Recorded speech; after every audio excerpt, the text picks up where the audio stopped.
Welcome back to the podcast.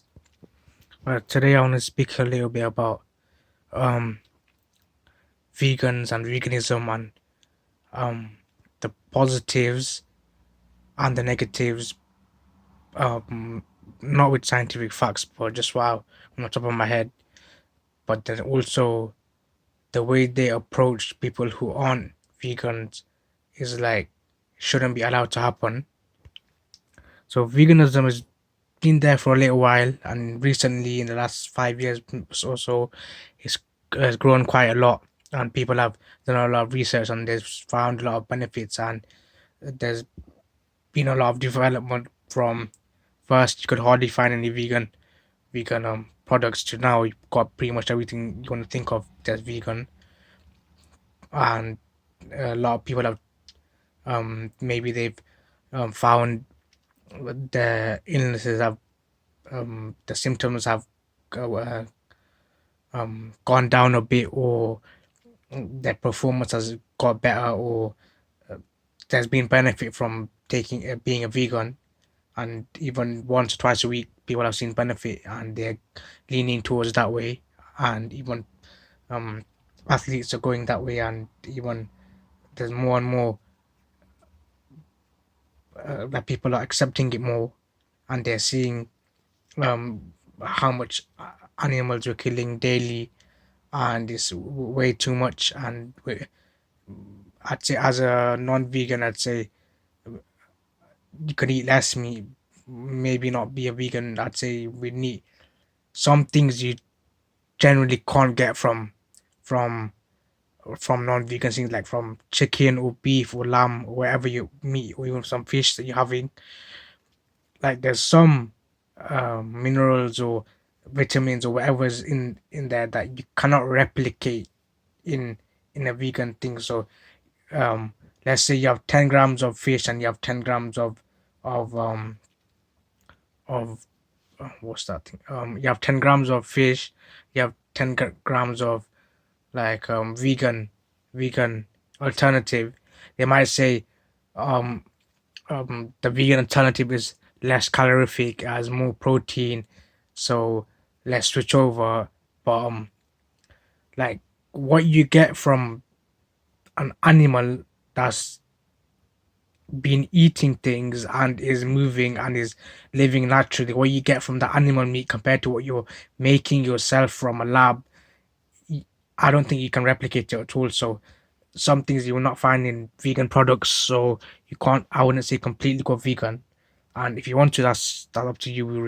And if yeah, but the main thing that I want to say is, if I'm let's take it to a religious side for a second. If I'm so I'm a Muslim, so I have beliefs, and let's say let's say a Sikh.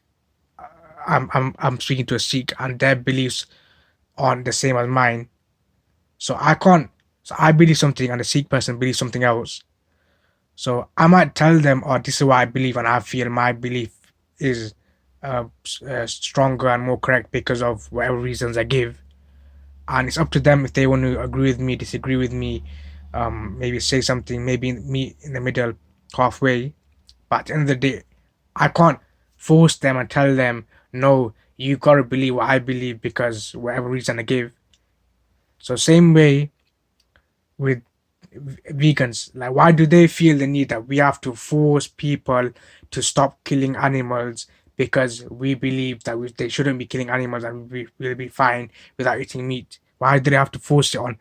And especially with those protesters that come out and then guilt trip people, and then um, bring animals and being killed and whatever they're doing, like you're not forced your religious beliefs on someone, you're not forced your political beliefs on someone, or whatever beliefs, different sort of beliefs you have. You don't force it on someone else. You tell them what you think, and they tell you what they think, and that's it. If they want to change, they change. If they don't, they don't. You leave it at that. But why does it? But when it comes to vegan, why can't you just? Why do you have to keep on bringing it up and forcing it down people? If they don't want to be vegan, they don't want to be vegan.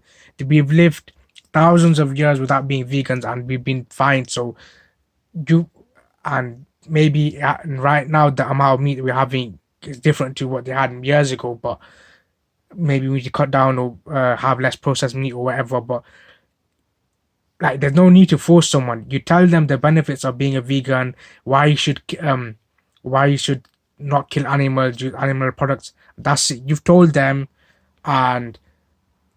them, and they've said whatever they've said, and that's it. You've done your part. You don't need to continually force it down people and make it into a us versus them. Is your beliefs and their beliefs. That's it.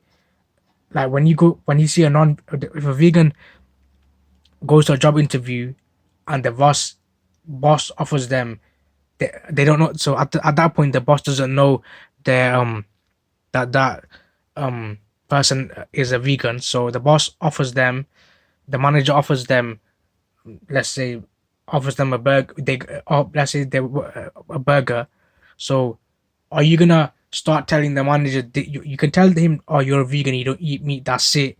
But are you gonna, and then if he asks why, then you might tell him why. Or are you gonna force it down his throat and tell him, oh, you're wrong, you're this, you're that, you can't eat meat, don't eat meat? You want to do that then, so why can't you do it to the general public? It just, the way they approach it, I don't think it's the best way. A lot of people, yeah, like, I'm not gonna say it hasn't been effective. A lot of people have been turned vegan because of the way they approach it, but you don't force people when it comes to religion. You don't force people when it comes to political beliefs. So why do you need to force being vegan? So that's just, like, being vegan is a good thing, and what they're doing is good. But some of the vegans, the way they go about doing it isn't the best. So I just wanted to say that a little bit. They need to, like, um calm down a little bit, approach things differently. You don't just scream at them and tell them this is wrong. And you eat if someone's eating lamb, somebody a kebab, let's say. So telling them while they're eating that lamb's been killed and this, that, showing them pictures, showing them this, that is not the way to go about it. It's like me, um like, it's not acceptable. And whatever, I challenge any vegan to tell me otherwise. Yeah, so I just wanted to say that. And yeah, that's the end of it today. It's a short one, because it's been happening for a long time, and people are just saying, oh, it's okay because they're caring about the animals. Well, then you gotta care about the person you're speaking to and how you're coming across. You more likely, someone might be turned off, become a vegan because the way you spoke to them and how you behaved. Well, if you spoke to them nicely and without doing stunts and explained in a calm manner, they might understand more. They might be more willing. But you spoke to them like that, they might not be vegan because of that reason. Yes, so I just wanted to say that.